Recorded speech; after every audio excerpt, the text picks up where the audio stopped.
Imagine the night sky over the most heavily defended city on the planet, Baghdad, in 1991.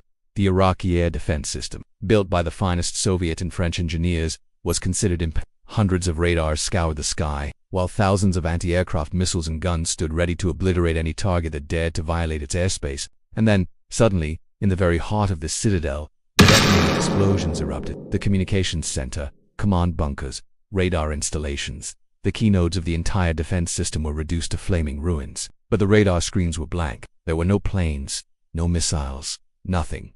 It was as if ghosts themselves had unleashed their wrath upon the city. But these were not ghosts. This was the first combat mission of the most secret aircraft in human history, a machine that officially didn't exist, an aircraft that resembled an alien spacecraft, with faceted, unnatural angles, coated in a mysterious black paint that absorbed light and radio waves. Its name was the F-117 Nighthawk, but its pilots called it the Wobblin Goblin. This wasn't just a machine, it was a revolution, a technological leap that made all existing air defense systems obsolete overnight. The story of its creation is one of the greatest espionage and engineering thrillers of the 20th century. It's a story of how, in the deepest secrecy in the isolated Nevada desert, a handful of brilliant engineers and courageous test pilots created a weapon that was hidden from the world for 30 years, a weapon capable of being completely invisible. Before we dive in, we'd like to ask for a little support. A like and a subscription would be the best way to thank us. Thank you. Prepare to immerse yourself in a world of classified technology and flights under the cover of darkness, as we uncover the secret of the world's first stealth aircraft. To understand how this Black Phantom was born, we must go back to the mid-1970s. The Cold War was in full swing, and the Pentagon was facing a nightmarish problem. The Soviet Union had created an incredibly dense and sophisticated air defense network that covered all of Eastern Europe. The latest surface-to-air missile systems, like the S-75D Vienna that had shot down the famous U-2 spy plane, and the more modern S-125 and S-200, made any flight over enemy territory a suicide mission. The U.S. Air Force needed a way to breach this defense to strike key targets in the event of a war. It was then, deep within the Defense Advanced Research Projects Agency, the legendary DARPA, that an idea was born which seemed like pure science fiction: to create an airplane that radar simply could not see. The idea of stealth, or low observability, was not new, but until that moment,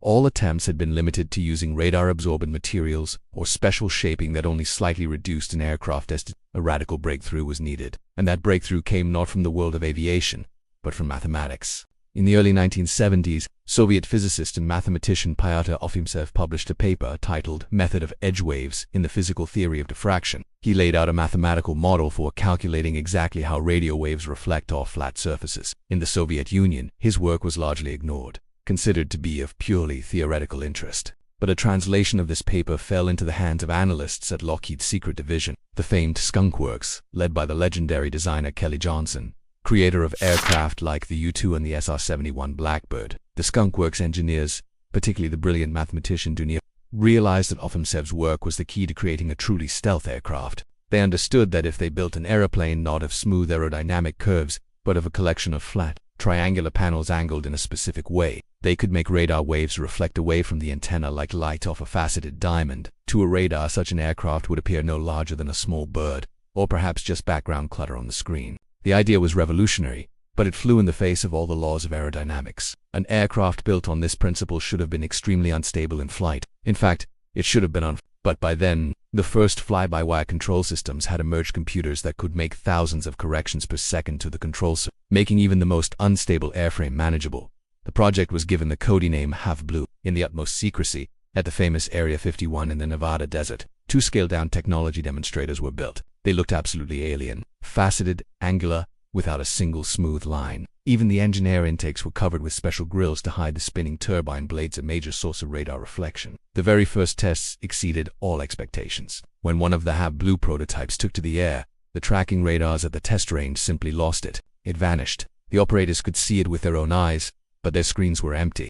The F-4 fighter was a piece of deliberate misinformation. No one was supposed to guess that what was being created was a strike aircraft, a bomber. Everyone who worked on the project signed a lifelong non-disclosure agreement. Any mention of the program was punishable by a prison sentence. The F-117 was to become America's most closely guarded secret. The construction and testing of the F-117 took place under a cloak of unprecedented secrecy at the remote and isolated Tonopah Test Range airfield in Nevada, designated on maps as Area 52.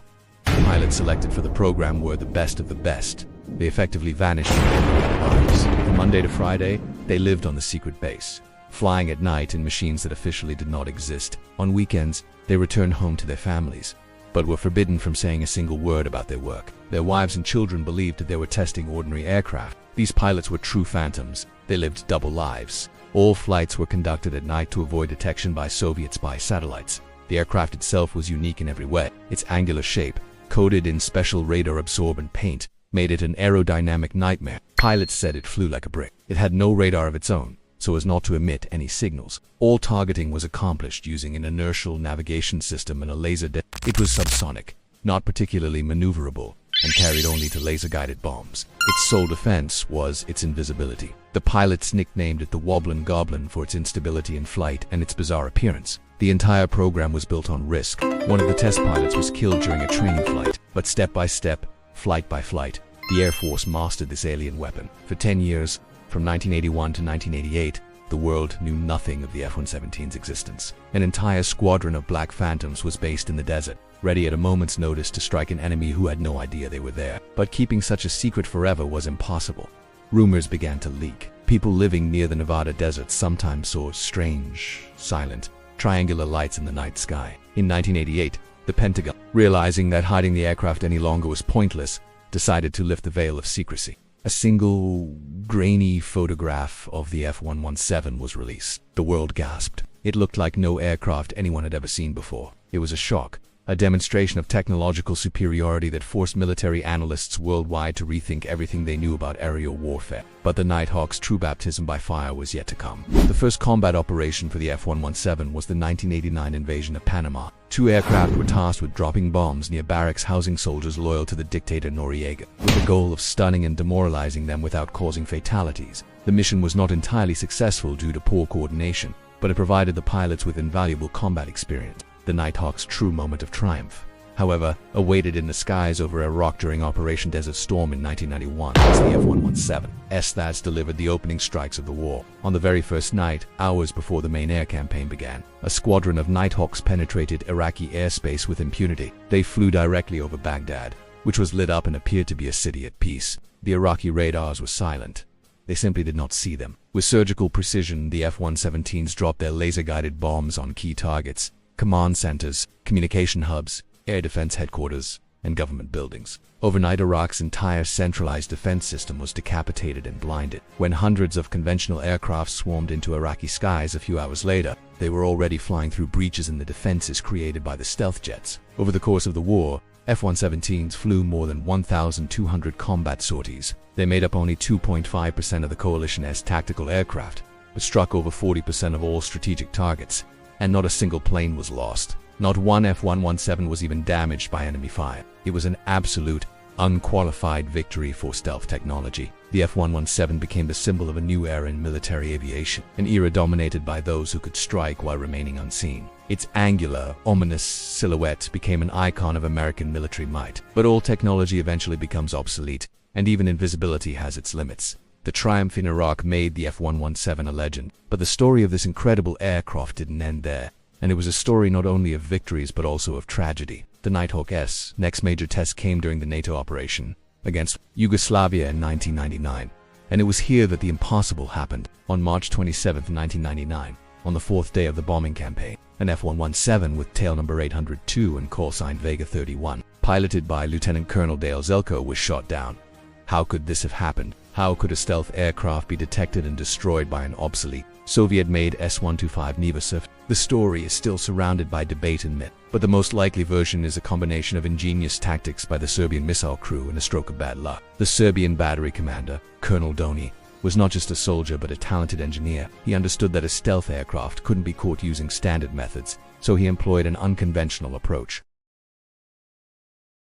He ordered his crews to operate their equipment in non-standard ways, using their radars on lower frequencies than usual, where stealth technology was less effective. Furthermore, he practiced ambush tactics. The radar was switched on for only very brief periods, just a few seconds at a time, to prevent American electronic warfare aircraft from detecting it and launching an anti-radiation missile. On that fateful night, the F-117 was flying a predictable, previously used route. The American command, having grown confident in the jet's invulnerability, had become less cautious. At one point, as the Nighthawk opened its bomb bay doors to release its payload, its radar cross-section momentarily increased. and at that very instant, the Serbian radar was activated. A blip appeared on the screen for a split second. It was all they needed.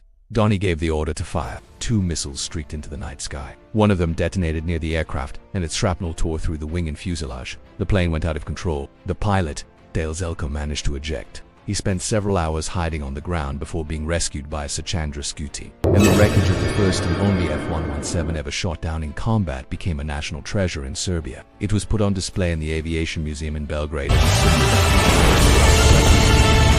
loss of the F-117 in Yugoslavia was a shock to the Pentagon and the world. It shattered the myth of its absolute invincibility. It became clear that stealth wasn't a magical cloak of invisibility, but rather a suite of technologies that significantly complicates detection but doesn't eliminate it entirely. Nevertheless, the Nighthawks continued their service. They participated in operations in Afghanistan after the events of September 11th and in the 2003 invasion of Iraq, once again delivering the first, most precise, and devastating strikes. But their time was inexorably coming to an end. Stealth technology had advanced significantly. New, more sophisticated machines had arrived to succeed the first generation of stealth aircraft. The F-22 Raptor 5th generation fighter and the B-2 Spirit strategic bomber possessed far superior stealth characteristics, were supersonic, and carried more powerful armaments. Against this backdrop, the angular and slow F-117, built on 1970s technology, began to look like an anachronism. Moreover, its maintenance was incredibly expensive. The special radar absorbent coating required constant care and reapplication in climate-controlled hangars.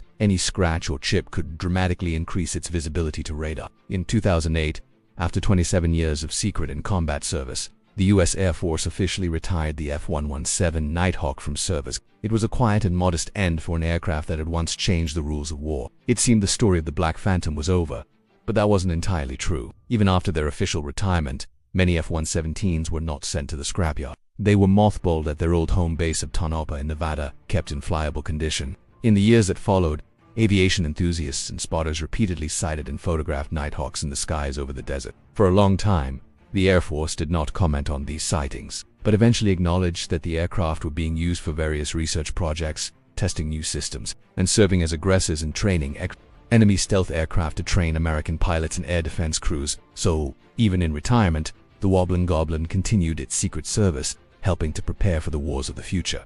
So, what is the legacy of this incredible aircraft? The F-117 Nighthawk was more than just a successful combat machine. It was a technology demonstrator that ushered in a whole new era in aviation. It proved that the radical concept of stealth not only worked but provided a decisive advantage on the battlefield. All modern combat aircraft, from the American F-35 to the Chinese J-120 and the Russian Su-57, utilized to varying degrees. Your support with a like and a subscription is incredibly important to us. And don't forget to hit that notification bell so you can stay up to date and never miss our new videos.